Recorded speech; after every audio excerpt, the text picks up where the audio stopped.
Welcome back to All Cars. It is time to react to the Nissan Honda merger. Now, I've had many of you ask me for my opinions on it, that you want to hear it, and I appreciate that, but I wanted to let the situation kind of mature a little bit before I got into it. And it has. When it first broke the news, it was a rumor, and less than a week later, they were like, hey, we're merging, or at least they were going to try to, right? And if you don't want to watch this whole video, it's really, really simple. The path to success is very narrow, I think, with very little upside. And the pitfalls are many.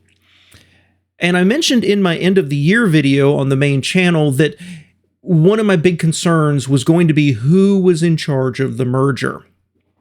If Nissan executives were going to have control, then I'm a big fan of Honda, but even my wife read the article and was like, we're not buying another Honda if Nissan's in charge. Okay, they clarified that Honda's going to be in charge, but I don't think it's Honda's decision to merge. And I just don't see the advantage except for sheer size. So let's kind of dig into this a little bit and get my opinion out there about what the heck I think is going on. The first thing is roll back to the 80s. And Nissan was a much bigger company, and they were very, very well known for their overall engineering. They were doing super cool stuff. I mean, think about the 240, 260, 280, 300Zs. Think about the Nissan Skyline. Think about all that stuff. They were good. But by the 90s, they had gotten themselves into a little bit of a pickle, and they were reports are, what I understand, they were very, very hierarchy based, and they were locked in to the way they were doing things, and they needed a savior. And along comes Renault. Now, Honda, they had some very, very successful models here in the United States. They became very well known for their engines and their transmissions and good handling, but they were never as big. They were very popular here, but never as big. And I think that became Honda's identity. And obviously it stretches back decades before the 80s, but the scrappy underdog doing their best, but always being the underdog.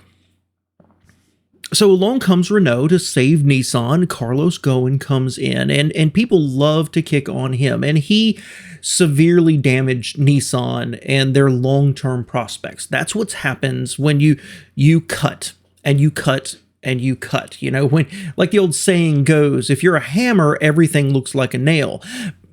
But I think history will be a little bit kinder to Carlos simply because he broke down that hierarchy. He freed up Nissan internally, and he saved the company. Let's not forget the fact he saved Nissan, but in the process, he vanillaized it, right?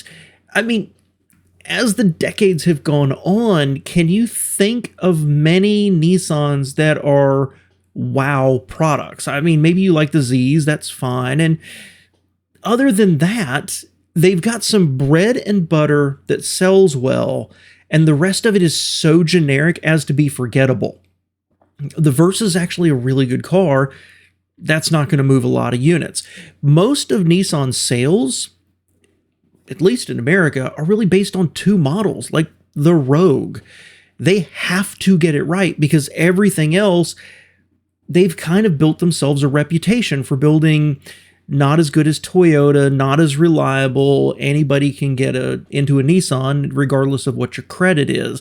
And it's become kind of a meme online of the type of buyer that is a Nissan buyer. Now, I've owned a Nissan and it was fantastic for about 100,000 miles. It was fantastic. I loved it.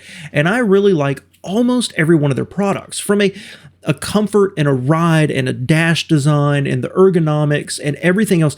I find them to be exceptionally comfortable cars. But you have a product lineup that, well, think about the new Pathfinder. The new Pathfinder came out. It's very good. When was the last time you heard somebody mention the Pathfinder when the Pilot, the Highlander, and the Grand Highlander are out there? I hear more about the Chevy Traverse redesign than I do about the Pathfinder. Think about how long the Frontier went before it was finally redesigned, and that redesign is based essentially on the same platform as the previous generation. Not saying it's not a good truck, but come on. Same thing with the Murano. In a category that Nissan should really be playing heavy in, they let that one languish. Now, they just redesigned it, and I think it's pretty cool, but early reviews are, it's okay. It's really nice, but it's okay. That story repeats itself over and over again. Nissan was a world leader in electrification. They came out with the Leaf, and then crickets until they came out with the Area. And now they're at the back of the pack. They missed entirely the hybrid move. They just ceded that whole market to Toyota. So I'm going to stop going on and on about how much of a failure Nissan has been at basically every single level. When the news of the merger came out, I was like, that seems weird, until I realized that somewhere in the past, Honda surpassed Nissan in sales. Honda is the bigger company now. What? And let's not forget, probably in the past 5 or 6 years, I think I've seen 3 different turnaround plans from Nissan. Maybe 2, maybe 3. It's not helping. They are over capacity, right? And that comes up again later on. They have to start cutting. And finally, they started to lose money. And they were like, we need help. And Honda's the bigger company. They have more sales, a little bit, not an extreme amount, but a little bit. And they're worth market value 4 times more than Nissan. I was shocked to find that out because I still think of Honda as the scrappy underdog and Nissan as this global behemoth. So the merger thoughts come along, and the end result, if it moves forward in about a year or a year and a half, is going to be either the 3rd or the 4th largest manufacturer in the world. And in a world of consolidation, in a world where executives have been warning that there's going to be increasing consolidation, this is a smart move. It brings them up, and it brings their ability, their cash flow up to compete with the biggest of the big boys when you think about Volkswagen, Stellantis, and Toyota. But it still leaves them kind of far down. They still would be, with both combined, something like 3 or 4 million units per year behind Toyota. But it makes them more competitive, and that's one of the single biggest, just on paper, reasons for a merger like this to occur. But, downside, normally when you make a merger, either you want to have the merger occur between 2 different markets, so you can leverage each one of them and their brand loyalty, or you want to have 2 different market segments, so you can expand. Honda and Nissan generally make the same stuff. Now, Nissan's a little different. They had a full-size truck, gave up on it. They have the Frontier. They've got the Armada. But generally speaking, they play in the same realm, and they play for the same customers. There's no benefit there to merge other than cross-sharing of technology. Is that a good thing? I mean, sure, Nissan's got this trick VC engine, Honda's got VTEC, and their excellent engineering. I guess we're going to see platform sharing. There has to be a way to get the value from the merger, but at the same time grow. So this is like General Motors buying Ford and both of them selling products in the same market. Now, it does offer some opportunities, like Nissan trucks becoming Hondas, and Honda's finally getting into a body-on-frame rear-wheel drive truck. That's interesting. They did the same thing with the Isuzu back in the day when they used like the Rodeo as a Honda, but not a lot of upside here in terms of product placement. And that's why I think this is not a Honda decision at all. I think that Honda looked at it and could think about it and say, hey, we could do this. We could take control. We can bring it along. But what's the benefit to us? Well, the problem is there's a lot of companies out there that are kind of circling. They've got cash or they've got government cash, and they want an in on the American market. Now, the easy answer is to say BYD. They're huge. They've got cash. They want to expand. They're coming here to America. It's just a matter of when. But we have a protectionist government right now. And so BYD coming over here and building a factory and releasing cars and trying to break into it's a hugely expensive and extremely risky move. What if you gained control of a manufacturer that's been here since the 60s or the 70s and has factories? Oh, and the Japanese don't want the Chinese owning their companies. Now, BYD has not been the leader in this discussion. It's actually been Foxconn. Now, Foxconn wants to build cars, right? And they want to accelerate that. So they apparently were like, "Ooh, we're interested. We're interested in Nissan," raised their hand.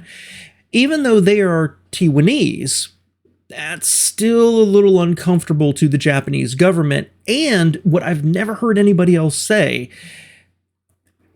how long is Taiwan going to be independent? It might be forever. Okay, I'm not wading into the politics of this. It might be this year that they lose their independence, and all of a sudden it's the Chinese communists that own one of the largest auto manufacturers in Japan with an N to the American market. I think the Japanese government went to Honda and was like, you kind of need to save Nissan. And so the good news is that when they started to move forward and they announced this, they said two things that really made all the difference in the world to me, in my opinion, of this. The first is that Honda executives will be in charge. The holding company they're going to form, Honda will be in charge. And the second thing is they told Nissan they need to get their ship in order. That was SHIP before the merger happens. And that was the best thing. I trust Honda executives and I trust them to, if anybody's going to figure out how to work this better than, say, I don't know, Carlos Tavares and forming Stellantis, it's going to be the Honda executives. And we have seen through history, think about the Studebaker-Packard merger. Think about the merger of equals between Chrysler and Daimler. Think about Stellantis. Think about there's very, very few mergers I can actually think of that went well. Hyundai, Kia. Okay. Almost all the rest of them ended up weakening both parties, and in some cases, the weakness can pull them both down. So I want to trust in what Honda's going to do here. I don't see how there's a lot of synergy. They start platform sharing over the next 5 to 10 years. Does Honda lose their identity? Can they pull Nissan up? Can they unwind Nissan from Jatco and get the unreliable CVTs out? Now, two comments there. Nissan's already moving on from the CVTs, and the newer CVTs are more reliable than the previous ones. But that was a decision by Nissan to keep using the same stuff regardless of how bad it was. So Honda's got its work cut out for them here. I do see a little bit of, like I said, with the trucks crossing over, but Honda's always been kind of not only that scrappy underdog, but that fuel-efficient scrappy underdog. I don't know that they want big engines and body-on-frame rear-wheel drive stuff. And that's before we even talk about the albatross that is Infiniti. Because when we talk about the product line for Nissan and being largely ignored, where have they been spending all of their engineering effort? Anyway, Infiniti is doing so poorly that Nissan has actually started giving permission to Nissan dealers to merge Infiniti back in with the Nissan dealerships because the Infiniti dealerships aren't selling enough to support themselves. This is how bad Nissan is right now. In a world where Hyundai is building Genesis and building some well-received cars, if they're not burning up the sales chart, they need dedicated dealers that give a luxury car experience. And their dealerships are fighting it because that's not what Hyundai promised 15 years ago, whatever it was. Now, on the other side, you've got Nissan that's had Infiniti since the 80s. And they're like, we've ignored you for so long. Go ahead and just merge back in with Nissan. That's not going to save Infiniti. It might temporarily give them some sales and some lower cost of sales. But what happens if you invest in Infiniti and you get a lot of really, really good products in there? They become world-class. Sales are increasing. Those dealers will take you to court to prevent Infiniti from being broken back off into independent dealerships. So that to me is encapsulating what's wrong with Nissan and what's been wrong with Nissan probably for 20 years now. And then you've got Acura. Now, Acura, for all of its success and for all of its history since 1986, it's never achieved that high-level BMW, Audi, Mercedes level of respect and sales. So you're putting together two of the weakest luxury brands in America, in the world, together, and they don't merge well in terms of platforms. There's so many pitfalls here, and I see that it could pull both the companies down into a much, much weaker position. I cannot help but make the Chrysler, Dodge, and Stellantis comparison here. But if anybody can do it, I believe it's Honda and Honda's executives. And it gives them a boost up. So that upside I mentioned is pure volume, because they, at least statistically speaking, get to compete with the big boys. But I don't see any real strength in the volume, because it's the same market, the same customers, the same sizes, generally speaking, all the way through their lineups.